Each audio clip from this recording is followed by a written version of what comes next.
பூஜ்யாய ஸ்ரீ ராகவேந்திராய சத்யதர்ம ரதாயச பஜதாம் கல்பவருட்சாய நமதாம் காமதேனவே. யோகிராம் சுரத்குமார் யோகிராம் சுரத்குமார் யோகிராம் சுரத்குமார் ஜெயகுரு ராயா. உலகெங்கிலும் வாழ்ந்து கொண்டிருக்கும் ஸ்ரீ ராகவேந்திரா யூடியூப் சேனல் நேயர்களுக்கு டாக்டர் சைதை ராஜாவின் அன்பான வணக்கங்கள். நாம் இப்பொழுது இந்த எபிசோடில் வார ராசி பலன்கள் ஏப்ரல் 29 முதல் மே 5 வரைக்கும் உள்ளடக்கிய நாட்களுக்கு கிரகங்கள் வாக்கிய பஞ்சாங்க அடிப்படையில் ஒவ்வொரு ராசிக்கும் எப்பேற்பட்ட பலன்களை வழங்கப் போகிறது என்பதை பார்க்கலாம் வாங்க. அதற்கு முன் எங்களுடைய சேனலை பார்த்து கொண்டிருக்கும் அன்பர்கள் இதுவரைக்கும் சப்ஸ்கிரைப் செய்யாதவர்கள் சப்ஸ்கிரைப் செய்து கொள்ளும்படி கேட்டுக்கொள்கிறோம். ரைட் சைடில் சப்ஸ்கிரைப் இருக்கும், பெல் பட்டன் இருக்கும், ரெண்டுத்தையும் ப்ரெஸ் பண்ணிங்கன்னா அடுத்த நொடியே எங்களுடைய வீடியோ உங்களை நோக்கி வர துவங்கிவிடும். வாங்க ராசிக்குள் செல்லலாம். மீன ராசி காலபுருஷனுக்கு 12வது ராசி. குரு பகவான் ஆட்சி பெறும் வீடு. இப்பொழுது குரு பகவான் இது நாள் வரைக்கும் 2ஆம் இடத்துல அமக்கலமாக இருந்துச்சு. மீன ராசிக்கு யோகமான பலன்களை பெற்றீர்கள். இப்பொழுது 3ஆம் இடம் சென்று விட்டார். 3ஆம் இடம் என்பது ஒரு முக்கால் சுபத்தை தரக்கூடிய இடம். பூரட்டாதி 4ஆம் பாதம் உத்திரட்டாதி ரேவதி நட்சத்திரத்தில் பிறந்தவர்களுக்கு இந்த வாரம் கிரகங்கள் எப்பேற்பட்ட பலனை வழங்கப் போகிறது. ராசியில் ராகு பகவான் இருக்கார். ஒரு பிரம்மாண்ட எண்ணத்தை தோற்றுவிக்கும். எதையும் உடனே செய்யணும்னு நினைக்க மாட்டீங்க. இன்னும் இதை விட பெருசாக செய்யணும்னு யோசனை பண்ணி தள்ளி போடுவீங்க. இதனால் காலதாமதம் எடுக்கும். உங்களுக்கு பிரம்மாண்ட எண்ணம் தோணும். உங்களுடைய ஆப்போசிட் செக்ஸ், அதாவது கணவனாக இருந்தால் மனைவி, மனைவியாக இருந்தால் கணவனுக்கு பார்த்திங்கன்னா அவங்க கொஞ்சம் கருத்து வேறுபாடு ஏற்படும். சண்டை சச்சரவு பிரச்சனைகள் வரக்கூடிய ஒரு நிலை இருக்கிறது. மற்றபடி உங்களை பொறுத்தவரையிலையும் இந்த ராகு பகவான் வெளிநாட்டுக்கு அனுப்பி வைக்கக்கூடிய ஒரு நிலையில் இருக்கிறார்.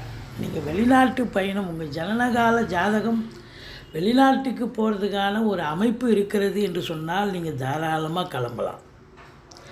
உயர்கல்விக்காக போனாலும் சரி, உத்தியோகத்துக்கு சென்றாலும் சரி, இல்லை சொந்த தொழிலுக்காக சென்றாலும் சரி, சாதிக்கப் போகிறீர்கள். இந்த மீன ராசிக்கு ஒரு குரு பெயர்ச்சி ஒரு சறுக்களை சந்திக்கக்கூடிய ஒரு நிலை தான். ஏன்னா 2ல் இருந்தால் பொருளாதார மேன்மை இருந்தது. எப்படி திரும்பினாலும் காசு பணம் வந்துச்சு, புழக்கம் இருந்தது, பணப்புழக்கம் இருந்தது. இப்போ 7 சனி வேறு போயிட்டுருக்கு. இப்போ குரு வேறு சாதகமாக இல்லை. அப்போ இந்த மீன ராசிக்கு கொஞ்சம் எச்சரிக்கையாக தான் இருக்கணும். இந்த 19 வயசுக்குள்ளே இருக்கிறவங்களுக்கு முதல் ரவுண்டுங்க கொஞ்சம் பிரச்சனையாக தான் இருக்கும். படிக்கிற பிள்ளைங்க மார்க்கு ஸ்கோர் பண்ண முடியாது.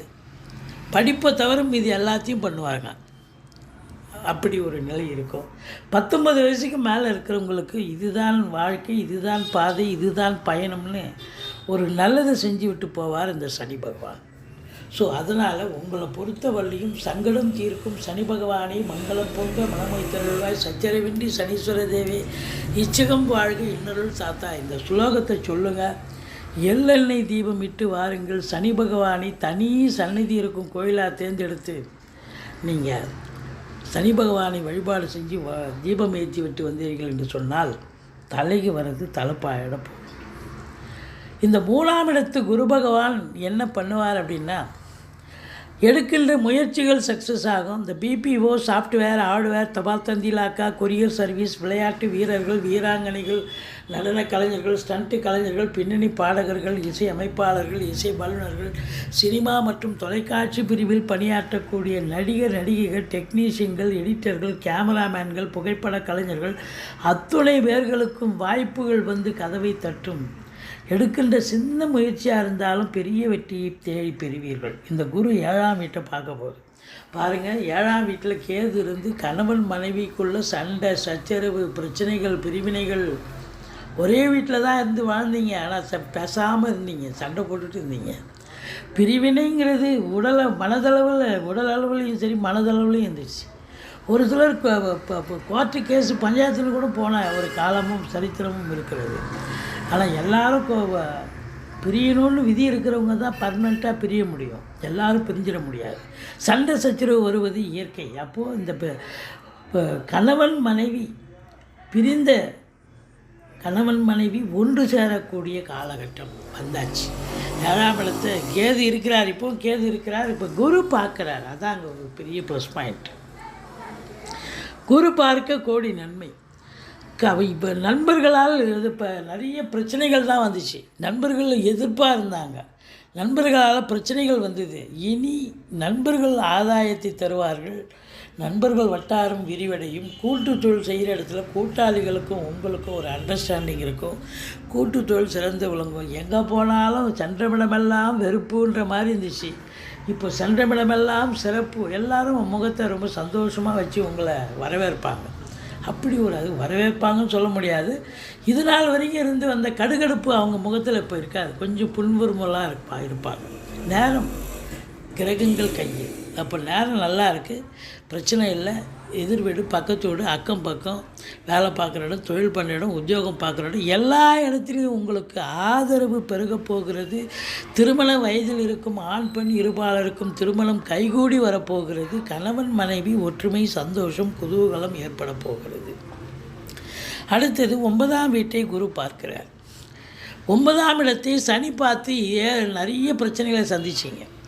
தந்தைக்கும் உங்களுக்கும் இடர்பாடுகள், தந்தைக்கும் உங்களுக்கும் கருத்து வேறுபாடு, பாக்கிய குறைவு ஏற்பட்டது. எவ்வளோ முயற்சி பண்ணாலும் சக்ஸஸ் ஆகலைன்ற ஒரு வருத்தம் இருந்தது. இப்போ அப்படி இல்லை.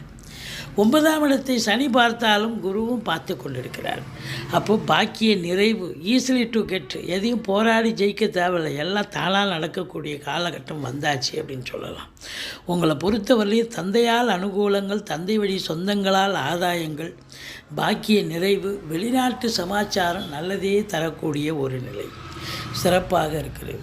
இப்போ 9ஆம் இடத்தை குரு பார்க்குறாருன்னா சொந்த தொழில் பண்ணுறவங்க நம்பி கடன் வாங்கி தொழிலில் போடுங்க, தொழில் அபிவிருத்தியாகும். அப்போது 11ஆம் இடத்தை குரு பார்ப்பதால் இப்போ தொழில் ரெட்டிப்பு, வருமானம் ரெட்டிப்பு, மகிழ்ச்சி, ப்ரமோஷனுக்காக காத்திருக்கிறவங்களுக்கு ப்ரமோஷன், இன்க்ரிமெண்ட்டுக்காக காத்திருக்கிறவங்களுக்கு இன்க்ரிமெண்ட்டு, ட்ரான்ஸ்ஃபருக்காக காத்திருக்கிறவங்களுக்கு ட்ரான்ஸ்ஃபர், இல்லை சொந்த தொழில் பண்ணுறவங்களுக்கு நல்ல வருமானம், கேட்குற இடத்துல கடன் கிடைச்சி தொழிலை இம்ப்ரூவ்மெண்ட் பண்ணலாம், தொழிலில் இன்னொரு பிரான்ச்சு ஓப்பன் பண்ணலாம். இப்போ வேலையில் இருக்கிறவங்களுக்கு கூடுதல் பொறுப்புகள் வழங்கி கௌரவிப்பார்கள். வேலைக்காக முயற்சி பண்ணுறோம், படித்து முடித்த இளைஞர்கள் வேலைக்காக முயற்சி பண்ணுறோம், தாராளமாக முயற்சி பண்ணுங்கள், நல்லதே நடக்கும். இப்போ சனி பகவான் 12 இருக்கிறதால செலவினங்கள் ஏற்படும். சுப செலவும் இருக்கும், அசுப செலவும் இருக்கும். மற்றபடி உங்களை பொறுத்தவரையிலையும் செவ்வாய் ராசியிலிருந்து 4ஆம் இடத்தை பார்க்குறதால சொத்து பத்து அதில் இன்வெஸ்ட் பண்ணக்கூடிய காலகட்டம். ஃப்ளாட் ப்ரமோட்டர்ஸ், பில்டர்ஸ், கட்டிட கலைஞர்கள், இடம் வாங்கி விற்கக்கூடிய அன்பர்கள், செங்கல், மணல், ஜல்லி, ஹார்ட்வேர்ஸ் போன்ற பிரிவில் பணியாற்றுபவர்கள், இவங்களுக்கெல்லாம் சிறப்பான காலம்.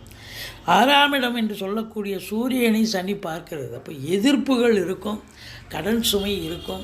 மற்றபடி உங்களுக்கு எச்சரிக்கையாக இருக்க வேண்டிய ஒரு காலகட்டம். நீங்கள் வணங்க வேண்டிய தெய்வம் துர்க்கையை வழிபாடு செய்யுங்கள். வாழ்க்கை வளமோடும் நலமோடும் அமையப்போகிறது.